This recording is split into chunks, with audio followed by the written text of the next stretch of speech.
Bonjour à tous, Julien Lasne. Donc moi je suis le directeur de la BU cybersécurité dans le groupe Safelec et je vais co-animer aujourd'hui avec Bruno donc de chez SFR. Je vais laisser le présenter un petit peu après, mais effectivement voilà, on va vous présenter donc une présentation et un webinaire qu'on veut assez dynamique sur l'aspect SD-WAN.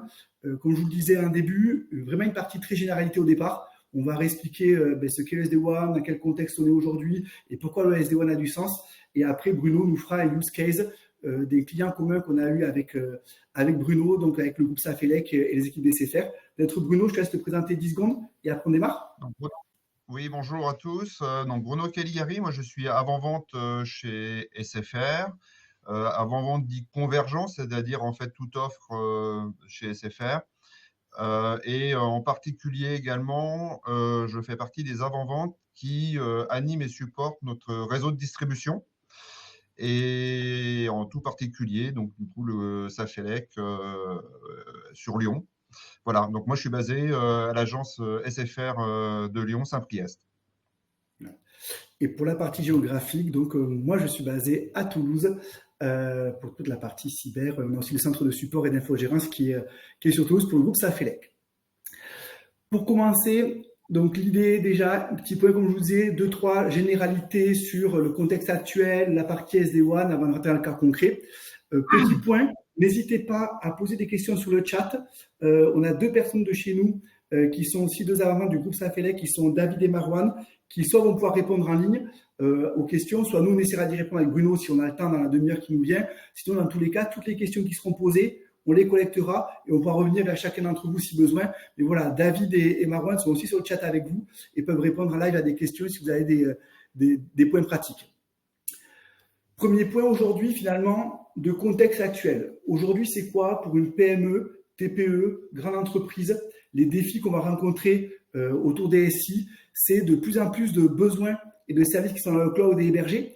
On va retrouver effectivement tout ce qui peut exister, tout l'écosystème actuel, Office 365, l'Azure, toutes ces solutions qui peuvent aujourd'hui arriver à être diversifiées. On va avoir donc de grandes questions autour de la digitalisation. Pour preuve, nous aujourd'hui on parle SD-WAN, mais dans le groupe Safelec, on a aussi aujourd'hui des projets sur la digitalisation, on est capable d'accompagner des structures autour d'audit, autour de la digitalisation. On va également avoir tout un pan et toute une évolution aujourd'hui de grands défis autour du raccordement. On en parlera un petit peu après, mais aujourd'hui, on était sur du cuivre. Le cuivre, c'est fini. On passe sur de la fibre. On passe aujourd'hui sur la 5G. On passe sur du satellite. Encore une fois, toutes ces solutions-là qu'on va évoquer, fibre, satellite, type de fibre, 5G, 4G, c'est des solutions que vous allez retrouver aussi dans le groupe SFR. Donc, c'est des points sur lesquels, effectivement, aujourd'hui, il y a de grandes questions qui se posent. Besoin d'avoir de plus en plus de disponibilité. La disponibilité va avec le côté digitalisation. On amène nos solutions et vous amenez vos solutions à l'extérieur. Donc, vous avez besoin effectivement de pouvoir accéder à ces données le plus possible et de la manière la plus naturelle possible. Et après, un nouvel enjeu qui est la cybersécurité. Alors, c'est quelque chose qui a toujours existé, mais finalement, la législation évolue aujourd'hui. Vous avez tous entendu parler, je pense, de NIS 2. NIS 2, c'est une loi qui arrive et qui va vous obliger à avoir en tout cas des prérequis au niveau de cybersécurité. Donc, finalement, c'est un nouvel enjeu qui se rajoute à tout ça. Et à côté de ça, autour de tous ces chapeaux-là, un gros besoin d'agilité et d'engagement durable. Ça veut dire quoi? Ça veut dire qu'aujourd'hui, les entreprises évoluent beaucoup, vous évoluez vite, mais aussi bien à la hausse qu'à la baisse, ça peut arriver, et vous avez besoin finalement d'avoir des services qui soient adaptables et qui vous permettent d'avoir de la souplesse au niveau de la gestion. Et tout ça, effectivement, c'est un contexte qui fait qu'on rabat un petit peu les cartes par rapport à ce qu'on connaissait avant. On avait des structures qui étaient très cadrées, très posées, on construisait le réseau, on savait que tous les ans, on grossissait. Maintenant, aujourd'hui, la course au giga, c'est important. Effectivement, il y a plein d'autres choses qui peuvent arriver autour de tout ça. Et, comme je vous le disais, un contexte et un écosystème, des partenaires, des éditeurs qui s'adaptent autour de tout ça. On le parlait, toute la partie raccordement, qui va vraiment être la partie centrale, toutes les technos existent. On a parlé de nos technos fibres, etc. Mais également, tous les modèles peuvent exister. Avant, on faisait beaucoup de MPLS. On fait aujourd'hui de l'Internet, on fait du réseau hybride, on a de la vocation internationale et du coup, on va faire potentiellement du SD-WAN. On le creuserait un petit peu. Et effectivement, donc, tout cet univers multi-cloud où aujourd'hui, on est capable aussi bien de faire la cybersécurité en périphérique avec un boîtier, aussi bien à l'extérieur avec du modèle SASI et grouper un petit peu autour de tout ça. Des couches également très importantes qui reviennent systématiquement à la sécurité, et également un nouvel enjeu très très fort, encore plus effectivement depuis la période Covid, qui va être le nomadisme, qui fait également rabattre les cartes, vu qu'avant on était très local dans son entreprise. Aujourd'hui, on est capable de bouger et avoir des collaborateurs qui soient aussi bien chez soi qu'en entreprise, que potentiellement n'importe où, et qui doivent pouvoir accéder à la donnée de manière sécurisée et pouvoir travailler. Et la Voilà. donnée a fait comme les nomades, elle a bougé également. Oui, voilà. Tout fibre multi. Oui, Jérôme, bien sûr, on le verra après. Aujourd'hui, et on le verra dans les réponses que peut amener le SD-WAN, Jérôme, vous pouvez avoir effectivement la capacité à travers des types de boîtiers spécifiques de gérer aussi bien du multi-opérateur, du multi-réseau, parce qu'il peut y avoir les deux notions qui sont un petit peu différentes. C'est des choses qui sont également capables d'être gérées à travers les solutions qu'on va vous présenter. On va y venir. Et on va y venir aussi dans le cas pratique. Finalement, une fois qu'on a vu tout ça, ben, ça vous met déjà un petit peu pied à l'étrier pour savoir pourquoi passer au SD-WAN. Premier point, on va revenir de manière spécifique sur vos besoins à vous en tant que PME, en tant que grande entreprise ou TPE. Encore une fois, tous besoin d'applications qui vont vers le cloud. Ces applications qui vont vers le cloud vous obligent à avoir du débit, de la disponibilité. Également, ben, la capacité à accéder à ces débits. Avant, il était compliqué et très cher d'acheter une fibre 10 mégas, 5 mégas, 1 giga. Aujourd'hui, les prix ont fortement chuté. Les médias se sont multipliés, FTTO, FTTH, donc débit symétrique et débit asymétrique, capacité à aller venir se raccorder sur ces éléments-là. La 5G amène également du très haut débit. On le verra après, du Starlink peut aussi amener un débit, pas garanti, mais peut amener aussi des choses. Ces choses-là se retrouvent. Et après, derrière, on va rajouter la sécurité. On a déjà fait un webinaire sur NIS 2. En tout cas, on est tout à fait disponible pour discuter avec vous si vous avez un jour des questions sur cette partie cybersécurité. Pour l'histoire, moi, je porte aujourd'hui la cybersécurité dans le groupe Safelec, mais après, on a des équipes spécifiques aussi derrière qui viennent accompagner toutes ces parties-là. Et effectivement, un réseau qui s'éteint, qui se complexifie, avec de plus en plus de lieux, de médias, de techno et de moins en moins de ressources. Nicolas, on prend la question. Je ne sais pas si Marouane ou David, vous pouvez lui répondre, mais on arrivera un petit peu après. Vous verrez, Nicolas, que oui, aujourd'hui, on peut avoir ce type d'éléments-là. À chacune de ces questions finalement qu'on se pose et de vos besoins, le SD-WAN et le WAN, en tout cas, votre architecture doit pouvoir y répondre. Plus de disponibilité, un meilleur usage, des endroits sécurisés et effectivement pour vous, en tant qu'équipe informatique, il faut avoir la capacité de gérer, de visualiser et de comprendre ce qui se passe. Surtout, vous avez moins de ressources la plupart du temps. Vous avez besoin d'avoir quelque chose de simple, efficace et de visuel. Et dans tout ça, ben finalement, le SD-WAN est la solution miracle. Alors, non, pas que miracle, c'est du travail aussi, mais en tout cas, c'est une vraie solution aujourd'hui.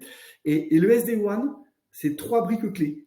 C'est de la réponse intelligente et la répartition intelligente de votre trafic. Ça rejoint un petit peu à la question que vous posiez, Nicolas. L'idée du SD-WAN, il a été conçu pour un boîtier ou un service, multi-connectivité, vous ne vous posez plus de questions, vous laissez finalement de l'intelligence, gérer les liens, répartir les flux froids, les flux chauds, les flux temps réel, tout ça va se répartir et se mettre dedans. Intégration native de la cybersécurité va un petit peu avec le point du dessous. Le SD-WAN, c'est souvent une évolution de la cybersécurité dans laquelle on veut embarquer du réseau, ou alors ça peut être aussi l'évolution du réseau vers laquelle on peut embarquer la sécurité. Et aujourd'hui, tous les éditeurs que vous trouvez et que vous aviez qui faisaient de la cybersécurité ou du réseau, pour citer par exemple Cisco, Meraki, Fortinet, vont faire aujourd'hui du SD-WAN et vont finalement embarquer dans un équipement unique cette double intelligence. Disponibilité, je vous l'expliquais et vous le voyez là, multiservice, multitechnologie, possibilité de mettre, et ça répond à votre question aussi tout à l'heure Jérôme, une box publique Internet, ça se raccorde derrière un boîtier SD-WAN, derrière du MPLS, derrière l'Internet. On arrive à amener tout ça et faire en sorte que votre boîtier complète finalement la disponibilité que vous aviez aujourd'hui avec une FTTO, avec une GTR 4 heures, FTTH, pas de GTR, on mixe les deux technologies, on prend le meilleur des deux mondes, beaucoup de débit, de la qualité, et le boîtier va gérer effectivement cette intelligence-là. On rajoute de la 5G, on rajoute du Starlink. Là-dessus, tous les services sont aujourd'hui accessibles sur ces technologies-là. Et dès le départ, encore une fois, et là, ben, c'est forcément le point qui, de mon côté, va me tenir à cœur, vu que je porte la cybersécurité aujourd'hui dans le groupe Safelec, c'est effectivement la sécurité. Les boîtiers que l'on met, les solutions SD-WAN intègrent nativement de la sécurité. Et après, on va pouvoir étendre les services qu'on envisageait aujourd'hui sur ces éléments-là. On va pouvoir les étendre sur l'ensemble des éléments que l'on peut avoir derrière. Dernier point, avant un petit récap, le SD-WAN, c'est la simplification de votre réseau. Vous aviez beaucoup de réseaux, de l'Internet, du MPLS, d'autres technologies. On mixe tout ça et surtout, on vous donne la main, on vous donne la vision et vous devenez, vous, finalement, gérant de votre réseau et de votre SD-WAN et non plus technicien dessus. Vous déléguez la responsabilité et la gestion et vous pilotez, vous gouvernez et vous prenez un petit peu de hauteur par rapport à tout ça. Et du coup, ça permet également de vous soulager sur toutes ces parties-là. Dernier point, avant de passer la main à Bruno, et après, je challengerai Bruno sur certains points par rapport à ce qu'on va vous présenter justement par rapport à un cas pratique. Ça, c'est une architecture type aujourd'hui d'un réseau SD-WAN. J'ai d'un côté toute une typologie de sites, site distinct, utilisateur distinct, site central, la maison, etc. J'ai derrière une intelligence et une multiplication de connectivité. Et comme je vous redisais, Internet, MPLS, tout peut s'envisager. Je vais redire, Starlink, vous citiez routeur SD-WAN, 100 Go côté LAN, pour la question de Jérôme. Oui, alors c'est un routeur SD-WAN, comme un routeur derrière avec une carte sur un réseau opéré, et après vous gérez effectivement cette partie-là et vous pilotez cette gestion-là. Tout est envisageable aujourd'hui sur un réseau SD-WAN, c'est vraiment la clé, c'est que vous vous positionnez non plus en tant que j'ai besoin d'un débit et d'un raccordement, non, c'est j'ai besoin d'un service et le SD-WAN vous rendra ce service. Et du coup, le groupe Safelec et SFR, on discutera avec vous et autour d'un besoin, on amènera la solution. Et c'est tout le sens du SD-WAN et surtout du SD-WAN aujourd'hui vu côté SFR.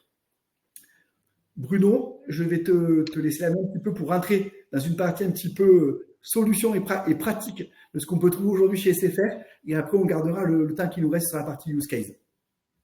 Ok. Donc, côté SFR, en fait, on a deux gammes d'offres. La gamme SDNet intégrale, qui est une offre opérée par SFR, complètement catalogue, avec donc un catalogue d'équipements, de dimensionnement d'équipements, de plateformes, etc., qu'on complète avec du sur-mesure, si nécessaire, mais c'est une offre complètement packagée sur une plateforme dédiée. Ça, c'est quand même important. Et on garde quand même de l'accompagnement et de la personnalisation sur cette plateforme dédiée, mais c'est une offre complètement catalogue, basée sur du matériel et du logiciel Fortinet. On est dans un mode locatif, comme on l'était sur la partie MPLS historiquement ou sur des accès Internet. On continue à avoir un mode OPEX sur cette offre-là. Et une autre offre donc, qui s'appelle SD-WAN sur mesure, solution sur mesure, qui là est de la pure intégration, multi-technologie, multi-fournisseurs. Le client peut faire un choix en fonction d'un parc existant, en fonction de ses connaissances, de ses formations, de façon à avoir le fournisseur, le matériel avec lesquels il a l'habitude de travailler. Nous avons les certifications sur tous ces produits-là, de façon à faire de l'intégration et de garantir en fait le MCO sur ce réseau. Là, on peut être n'est plutôt en général en mode achat-revente sur cette gamme d'offres-là. Juste pour bien préciser, Bruno, c'est que d'un côté, je pense que ça, si je ne dis pas de bêtises, c'est que côté SNet, on va être sur quelque chose où le client va nous proposer, nous exprimer un besoin dans lequel il ne va pas se poser la question de savoir si, je dis une bêtise, il a un 60F, un 40F ou autre. Finalement, via son besoin, on amènera la bonne solution. Et de l'autre côté, c'est là où finalement on va plus discuter avec toi ou avec les avant-ventes côté Safelec pour faire du sur-mesure. Et dans ce cas-là, on a beaucoup plus de liberté, tout en ayant finalement un catalogue et une plateforme qui soit unique et de gouvernance. C'est exactement ça. Sur la partie donc SDNet intégrale, on est vraiment sur un accompagnement complet de bout en bout. C'est un service. Vous faites évoluer une agence, vous déménagez, vous augmentez le besoin. C'est un upgrade. on vous change le matériel. De toute façon, il est en mode locatif. Donc, voilà, on vous accompagne dans votre développement au quotidien. Vous pouvez opérer, si vous souhaitez, votre réseau. Si vous voulez donner la gestion, manager à SFR, on va le faire pour vous. Si vous voulez le faire uniquement par ticket, on le fait par ticket. C'est complètement souple à ce niveau-là, mais vous êtes dans un mode locatif, je dirais, comme habituellement sur les liens télécoms, en fait. Donc, on transforme finalement quelque chose de technique à quelque chose qui est plutôt un service rendu. Et donc, du coup, effectivement, on peut gagner en souplesse par rapport à tout ça. Vous nous exprimez les besoins de service, on met le matériel adapté en place pour répondre à ce service.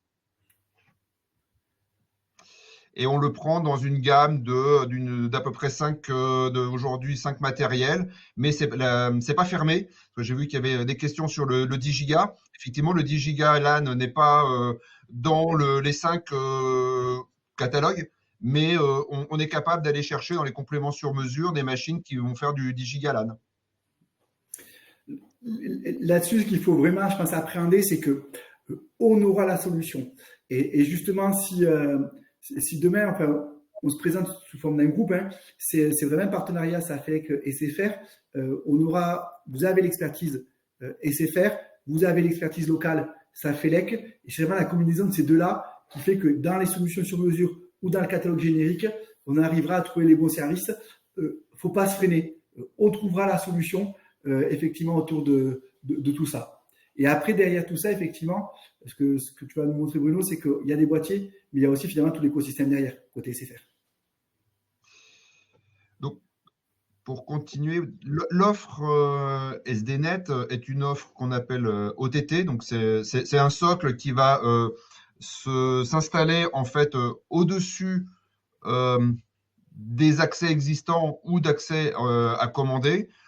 Agnostique aux accès en fait et du fournisseur des accès. On va vraiment venir s'appuyer sur une infrastructure, peu importe l'opérateur qui l'a installé, ce qui peut permettre d'ailleurs de faire une migration en douceur de technologie et d'accès, qu'on peut également vous proposer, puisqu'en partenariat avec Safelec, on vous propose tout type d'accès, que ce soit de la fibre FTTO, FTTH, de la 4G, de la 5G, du satellite Starlink. Les liens peuvent être de l'Internet ou du MPLS, MPLS de SFR ou MPLS tiers venant d'un autre opérateur. Vraiment, l'offre SD-WAN, SDNet est vraiment une offre qui va venir s'appuyer là-dessus de façon totalement agnostique à cela. Après, on va paramétrer effectivement l'ensemble du service de façon à adapter avec des templates aux accès et puis à vos règles de routage que vous nous aurez exprimées à un moment donné au lancement du projet. On peut aller bien évidemment toujours un peu plus loin puisque on est capable de vous fournir de l'hébergement. On a toute la panoplie on va dire, télécom classique qui peut venir fondre dans la partie SD-WAN, puisque vous pouvez avoir de l'hébergement on-premise chez vous ou dans des data centers qui sont chez nous ou ailleurs, faire du PRA, du PCA.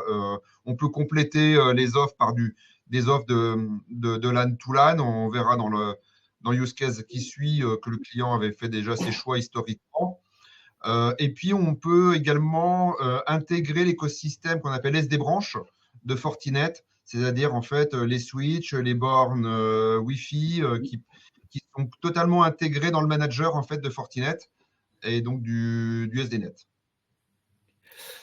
Et ça, avec la garantie SFR et Safelec de bout en bout, puisque on a la maîtrise de bout en bout, le management de bout en bout, le MCO de bout en bout de l'ensemble de la solution.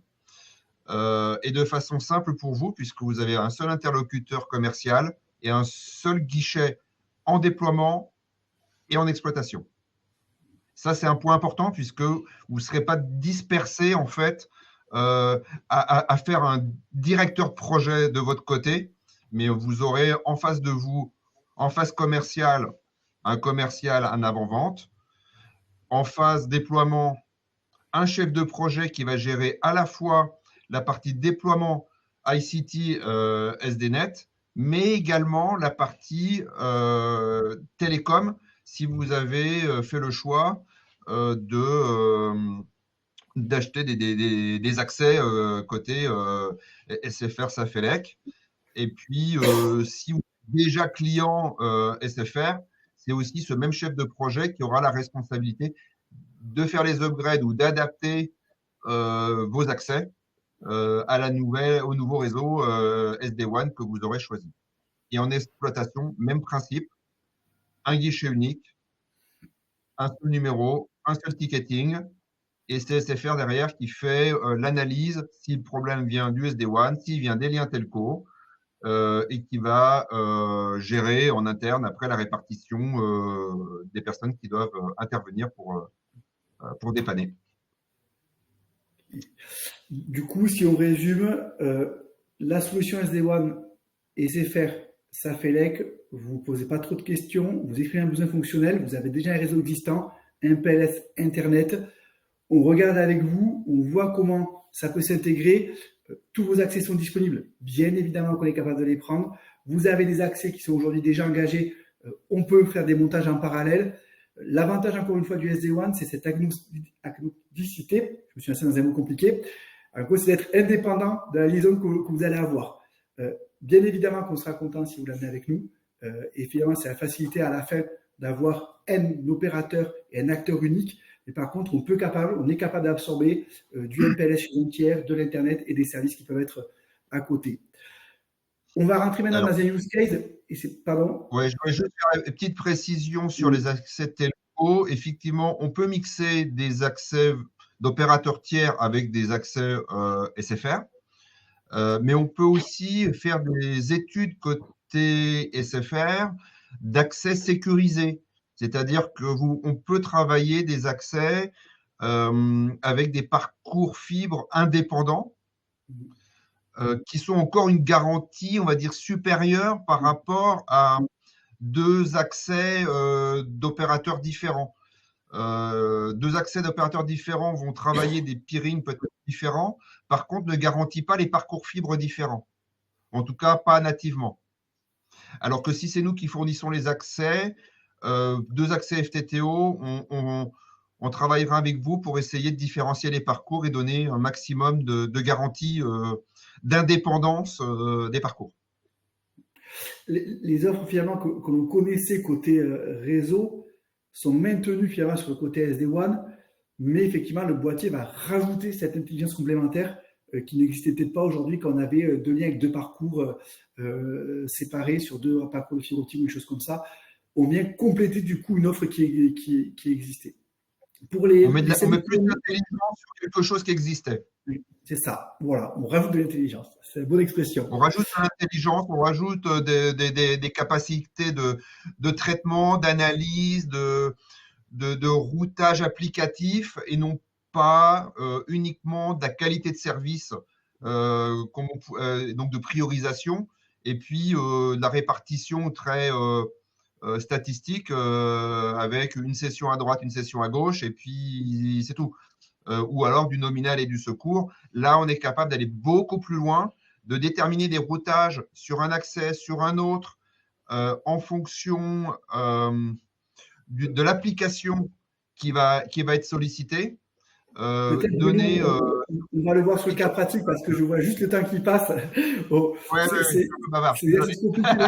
Je pense qu'il faut qu'on arrive. Voilà, c'est passionné et bavard. Donc, voilà, tous les deux, donc ça va bien. On aurait pu parler de la sécurité aussi, d'intérêt. Non. L'idée là, c'était de vous montrer effectivement, sur les minutes qui nous restent, vraiment un cas pratique. Qui a été mené donc conjointement par SFR et Safelec, où Bruno a été l'ingénieur avant-vente. Je te laisse donner le contexte et après on arrivera sur un petit peu de schéma qui vous donnera la vision entre avant et après. Donc du coup, le cas pratique, c'est un client qui est sur la plaque lyonnaise. C'est un client qui a une soixantaine de sites, son siège en banlieue lyonnaise, qui était client SFR MPLS depuis 6 ans. Un réseau MPLS qui avait évolué vers de la fibre FTTO à peu près à 95% des sites, et quasiment tous sauf le siège avec des secours 4G. Vous verrez le schéma dans le slide d'après.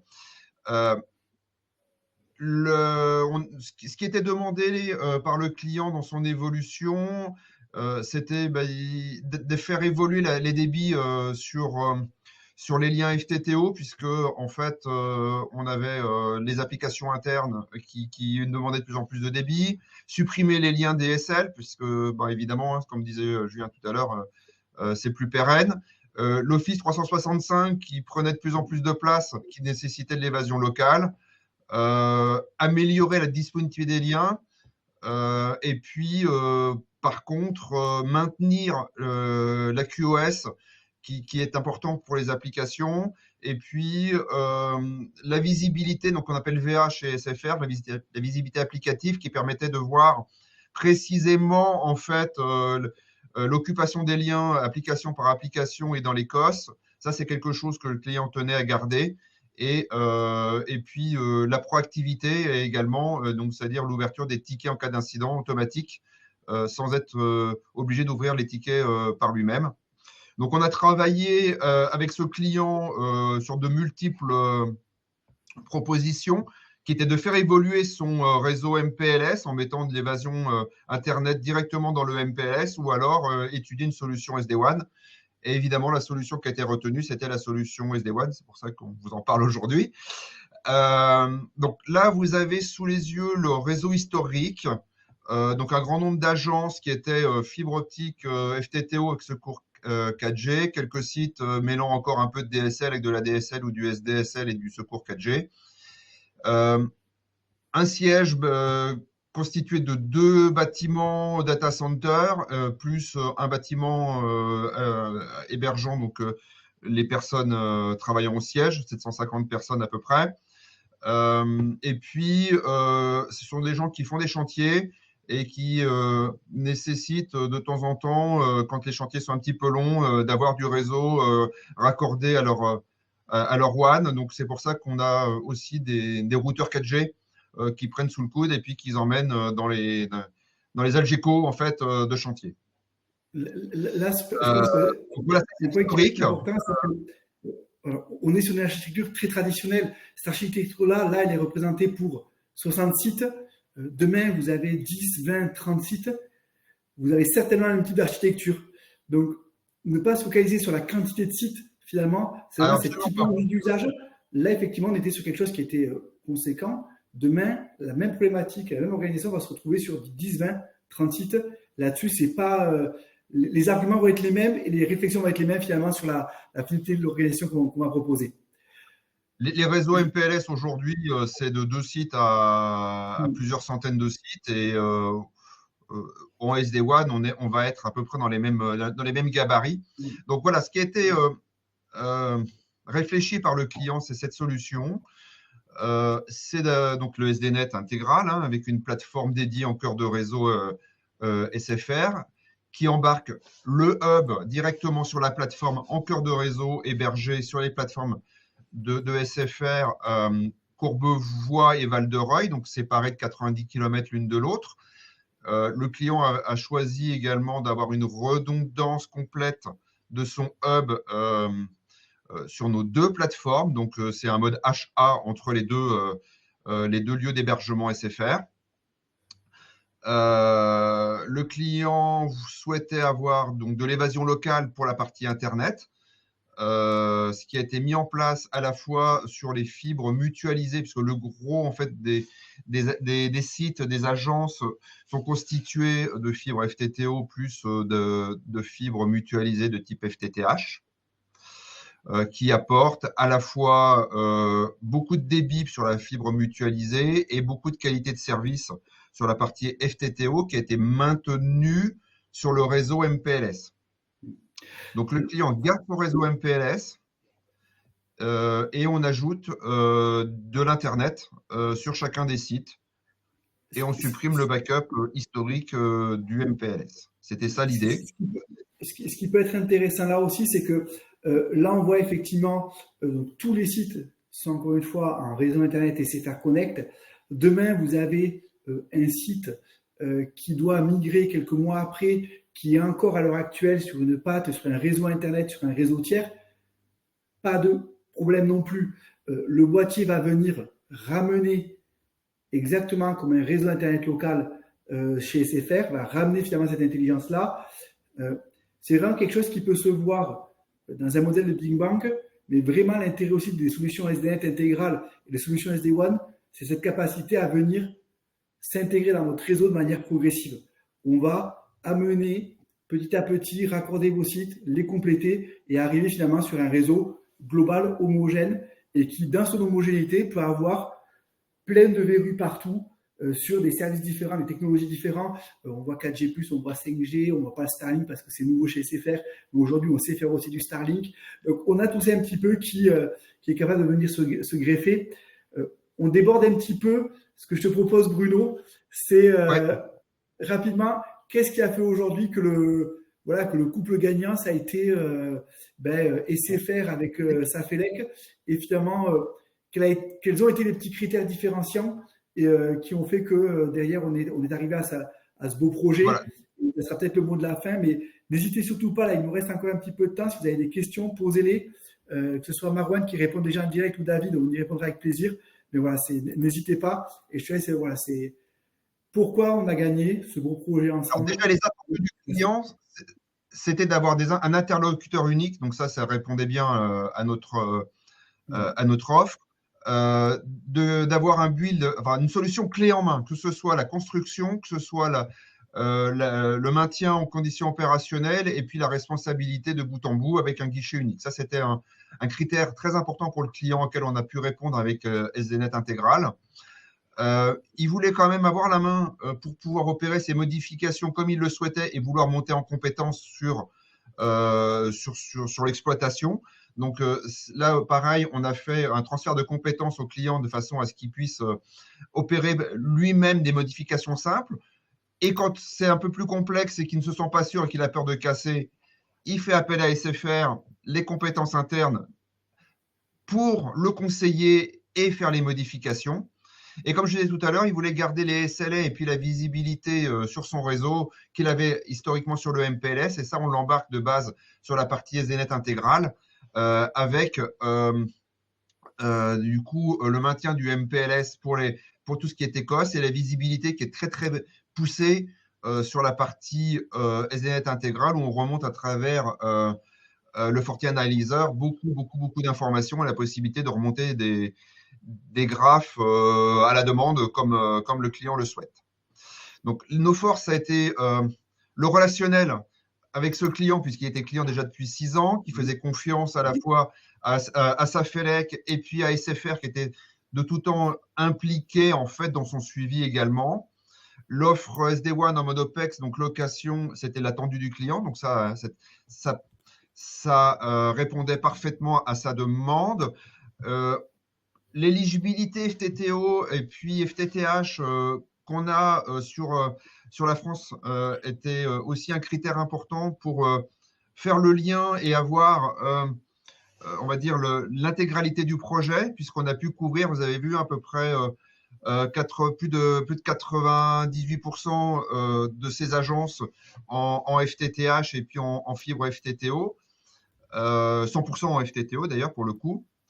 La cybersécurité, où historiquement il avait un seul point de sortie Internet et qu'il maîtrisait par lui-même avec ses propres firewalls, a été maintenue, mais cette fois-ci uniquement pour le siège et les 750 utilisateurs.